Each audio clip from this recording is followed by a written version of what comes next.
Joining me now, though, our next guest is the Attorney-General, amongst other portfolios, Christian Porter here in the studio, who's kind of the Minister for difficult government issues, if you look through some of the things you're having to deal with in an extensive speech today at Press Club. Let's go through a few of them. Religious freedom laws, first of all. So you've outlined that hospitals will be included. You mentioned it was not a practice from your consultations to ever refuse a patient on religious grounds. Is that going to be a right, though? No, so we don't intend to change from the draft bill to the bill that will be introduced with respect to patients. And the idea of the consultation was to get a better idea of actually how religious hospitals operate in practice. But whereas in the first draft we included religious schools as an organisation, which meant that they could employ based on faith, but that is only an exemption from this bill. So a religious school can determine, say for instance, a Catholic school can determine to employ a Catholic or to not employ someone because they're not a Catholic. Yeah, or not religious. Correct. That's an extension that we would make for religious hospitals, but it only applies to staff, right. And it's only about decisions to employ or not employ staff on religious grounds. And what about the care they get? Because some religious hospitals won't prescribe birth control, for example, or give advice on it. Is that fit and proper? Well, that's totally a matter for how they engage with a state government who effectively will fund a hospital. So there's nothing in this bill that will affect the way in which a state government contracts with a Catholic hospital, for instance, what they do and don't require. That's totally a matter for those contractual. Federal governments obviously help fund hospitals. Sure. Does that strike you as being a bit of an issue? The government is helping fund it, but they're picking what sort of care they give to people? But this happens now, so It can still be an issue, though. Well, it can be, but these are matters for state governments to sort out with hospitals. I mean, I was a state treasurer in Western Australia where we contracted with St John of God to run a very large hospital. And they, of course, didn't want to conduct abortions, and in the contract, a separate clinic to the hospital was established so that St John's, who were the best and most effective tenderer, could run everything else at the facility. So some state governments will make that decision, some won't, but that's a matter for them. Okay. Whistleblowers, you want to clarify the Act, saying it's not all that clear. Is this going to mean, in effect, without going into detail, unless you want to, more protection for whistleblowers? Well, I think it will do, because at the moment the Public Interest Disclosure Act does something very important and central, is it defines when a person is and is not a whistleblower. And we use the term obviously fairly broadly in a public sense, but this Act says that these are the steps you must take before you're able to go outside. Raising things internally and so on. Yeah. And there's a lot of clarity lacking for any average reader of this bill, whether the person receiving the public interest disclosure in a department or whether they're the person attempting to make a public interest disclosure as to when it happens, what its form should be. So the Moss Review made a range of recommendations. Very shortly the government will be responding to those. But equally part of that project, as I anticipated today, is to do more than what was recommended in Moss, by way of just actually making the drafting simpler, so that people know where they stand. But beyond just clarity, more protections for whistleblowers, more situations where they'd be able to safely be a whistleblower, or not? Yes.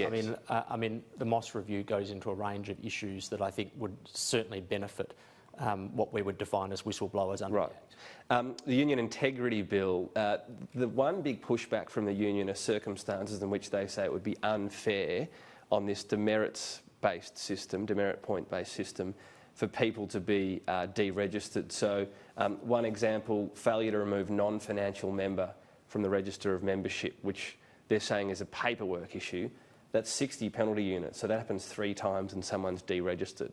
Well, first of all, it shouldn't happen 3 times, but even but it might be, you're chasing someone's credit card details. Sure, it turns out they're not. But even if it did happen 3 times, that just institutes a process. It doesn't conclude a process.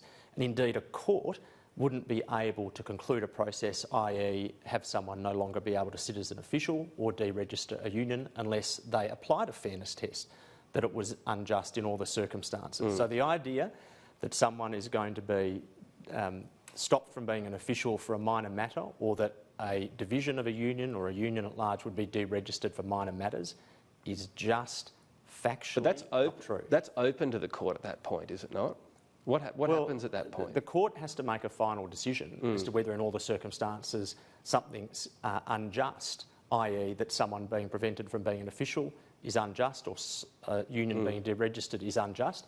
Clearly, You have to have a trigger for a process, but clearly if you're talking about 3 paperwork matters, very minor breaches, no court is going to determine that to be unjust, but you still have to, without more. Why would you say no court would find that unjust? Maybe one court would say, well, we've got a recidivist on our hands, they're out of the union. But then you're talking about someone's record outside of those 3 breaches. So I don't think that 3 breaches of a tiny matter would ever be considered by a court to be unjust, just as I don't think 1 breach of a small matter would ever be considered by a court to be unjust. I mean, it's an absurd proposition. But what we have to have is a situation where you can have a reasonable standard for the organisation to make an application to a court, a reasonable standard for the court to determine whether in all the circumstances someone should be able to have the privilege of being a union official or an official for an employee organisation, or whether a union should be deregistered. So that you do accept it's a very low point at which someone would enter that process, but you don't think that person would ever be Not at all. deregistered. I mean, you call something a paperwork offence. 60 penalty units is not a necessarily minor matter. But this has case, to happen 3 times. Failure to remove non-financial member from register of membership, I mean, it's an updating thing. You haven't updated your paperwork. That's what that is, isn't it? It may be that, or it may be something more serious, significant, but it may more be serious. that. But that's something the court would have to determine in all the circumstances. All right. But you're talking there about the standard for simply bringing an application to a court. Comments on Facebook sites. You addressed this in your speech as well, that previously there was a ruling that a Facebook site of a news organisation, the news organisation is responsible in a defamation sense, and you don't think that's a level playing field. Are you saying that it would be up to the social media site to police that? So this goes in the context of wider reform to defamation, which is one of the areas that the Right to Know campaign have been seeking. Next Friday at the Council of Attorneys General, there'll be a discussion around a first stage of reform for defamation that covers a whole range of very important matters. One thing likely that'll have to be dealt with in a second stage is how you treat online platforms like Twitter and Facebook.